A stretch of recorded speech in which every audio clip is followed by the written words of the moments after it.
Hello and welcome to Paths to Prayer. It's almost Christmas, and if you're like me, this has been an insanely busy time of year, and you would give anything to slow down and breathe for 5 minutes. So that's why today's Paths to Prayer is literally a path. Yes, we are talking about the Labyrinth. Now, this labyrinth is what's called a Chartres design. This is from the cathedral at Chartres, France. But the labyrinth has been in use as a tool for a sacred meditation and prayer since 350 AD. That's right, 350. So very nearly 1700 years. The labyrinth in Algeria had the phrase Sancta Ecclesia, Holy Church, at the center to confirm that this wasn't just a labyrinth from some other place or time, but it was consecrated for holy use. I just showed you the most famous one, which today is the inlaid one on the floor of Chartres Cathedral. Back in the day, pilgrims used to travel to labyrinths as a substitute for fulfilling what was considered then a holy obligation to travel to the Holy Land and walk where Jesus walked. Going to the not quite local, but still way more local than the Holy Land Cathedral, and walking the labyrinth was considered the next best thing. Medieval pilgrims would actually walk on their knees while reciting prayers to mimic the holy pilgrimage. That gives you an idea of how seriously this was taken. But what a lot of people ask is, how exactly does walking this path teach you to pray and meditate? We usually equate walking around in circles with being lost or going nowhere. But the circular course of the labyrinth, which is different from a maze in that in a maze, you can get lost. In a labyrinth, there is one path. It takes up the entirety of this very circuitous route, but it is one path. You go to the center and then take the center path back out all the way to the same entrance you came in. Labyrinths are showing up everywhere. We have one here at Trinity that's actually shaped like a triquetra, so the Trinity knot. You can find them in parking lots, beaches, hospital lawns. Our neighbors down the street at UCC Seneca Valley have one. You can even find them on stickers now.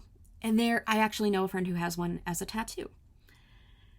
The idea of the labyrinth is that it helps teach us to persist in our journey of spiritual growth. The longest journey, of course, begins with a single step. And all you have to do to continue growing is just put one foot in front of the other. So the labyrinth invites us to do that. I will say the labyrinth has become much, much more accessible thanks to the wonders of modern technology. Back in the day, you did not have the option of simply getting a sticker or printing one out on your photocopier. You had to actually physically go and be present. And while there is definitely something particularly sacred about the practice of walking a physical labyrinth, there is nothing wrong with engaging with the labyrinth as simply tracing a finger. There are labyrinths that they sell on little cubes, so you can actually run your finger around the cube or the sphere and practice the labyrinth exercise that way.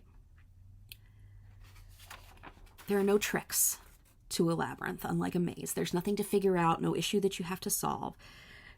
Once you reach the center, you just turn around and walk back out. And you can take as long or as little a time as you want in order for that to be an effective practice for you. Walking this design is particularly beneficial because it engages our mind and our body at the same time. We talked last week during the body prayer about how embodying our spirituality allows us to engage our bodies as something God made and God loves, and something that we can love. And I love the way that walking a labyrinth forces you to kind of calm your mind and relax your body. There's studies about how walking a labyrinth will help reduce stress.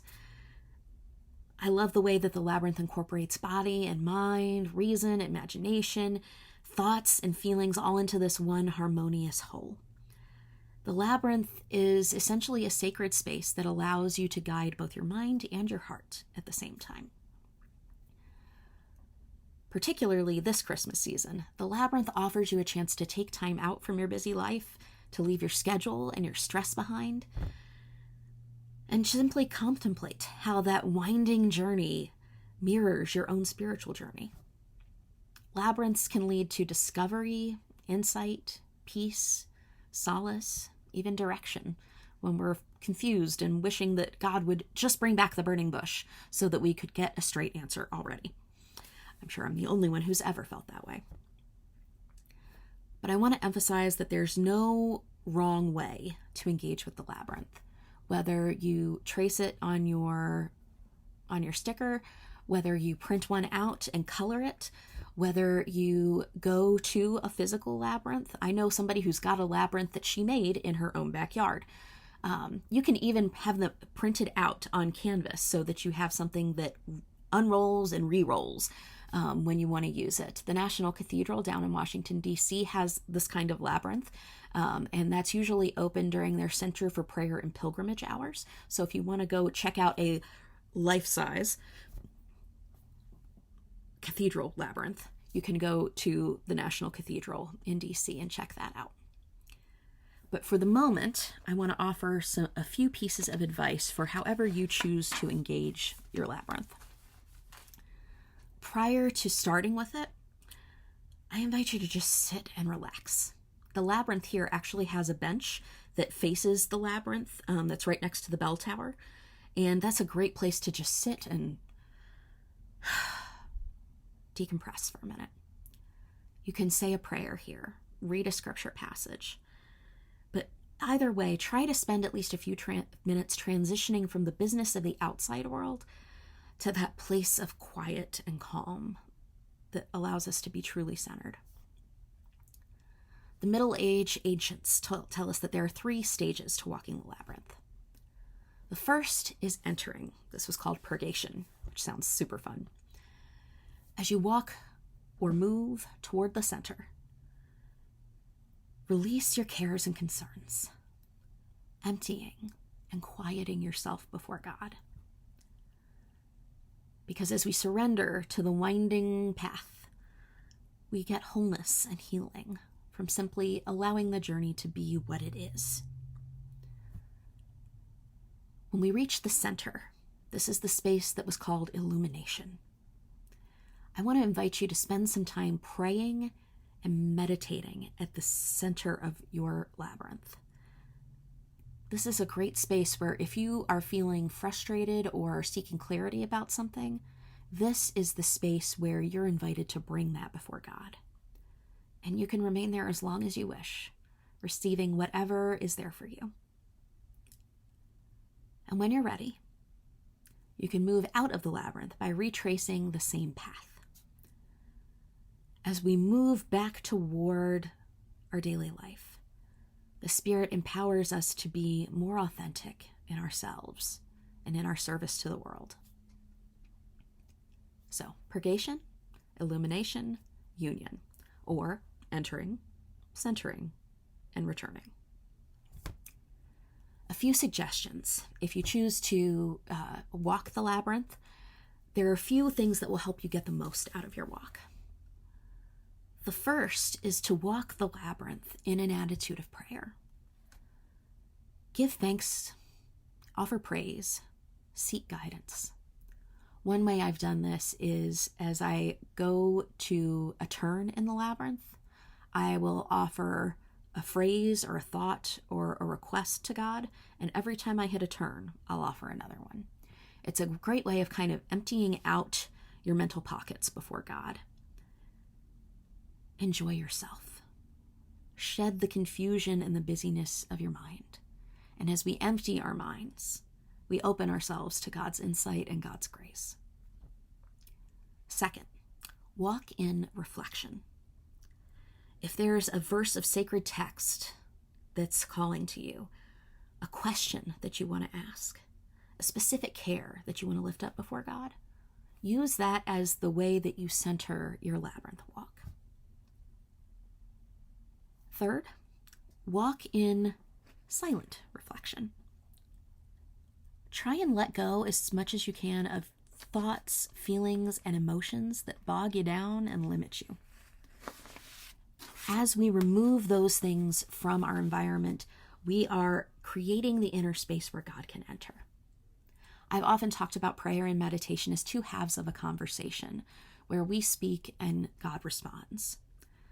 As we walk the labyrinth in silent meditation, we are offering God the chance to respond to what we've offered to God. Gregory the Great, who was a 6th century mystic, talks about resting in God. In the stillness of the labyrinth, the mind and the heart begin to experience and taste that kind of inner peace that we're always seeking. A great way to do this is to focus on a particular word or image so that as thoughts come up that are, for example, oh, I need to get gas before I get home, or crap, what was on the groceries list?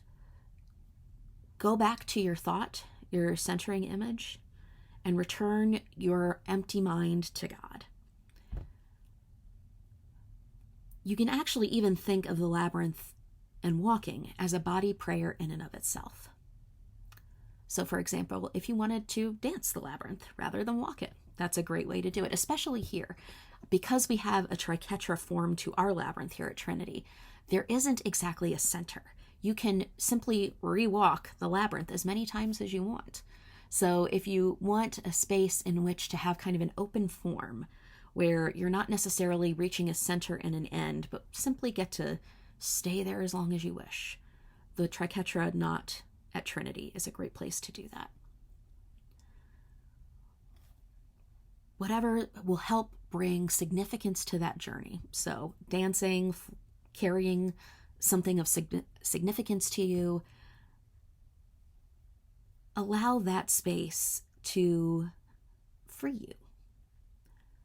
The joy of the labyrinth is that it doesn't have to follow a particular mental pattern. Your feet and your fingers, if you're using one to finger trace, are doing the work for you. So allow yourself to let go of expectation. The final thing is to remember that anytime you walk a labyrinth, you're walking in community. Sometimes you can walk a labyrinth completely undisturbed, and that's actually one of the joys of our labyrinth, is that you usually have it to yourself. But if you go to a busier labyrinth, for example, the one at the cathedral, you'll meet people coming in, going out. Sometimes they'll be facing you, sometimes they'll be joining you in the middle, which sounds terrifying if you have social anxiety. But allow yourself to remember that when you meet people on the journey, that you never walk the journey fully alone. You guys are probably sick of hearing me say, God is with us. We are not alone. But each person that we walk alongside in the experience of a labyrinth is a reminder of God's presence. Don't worry about doing anything wrong. If you do meet somebody who's coming toward you, one or the other of you will step aside, the other will pass, and you'll continue moving on as normal. It's just like using a one-lane road, except with a lot less honking. So, I invite you to take a moment to find a labyrinth. The most ancient design is the one that kind of looks like a brain. You can Google the Chartres Cathedral Labyrinth, and you'll find many images that are you can download or print. I will bring some stickers that I have that have labyrinths on them to church on Sunday, or at least I'll try and remember, so that if you would like a sticker that you can put on a notebook or your wallet or whatever and use as often as you wish, you have that option too. Whatever format works for you, the labyrinth enables you to enter a space of embodied meditation. And God always meets us when we open ourselves to God's presence. I hope that you enjoy this practice, and I will see you one more time at the end of December for our next Paths to Prayer.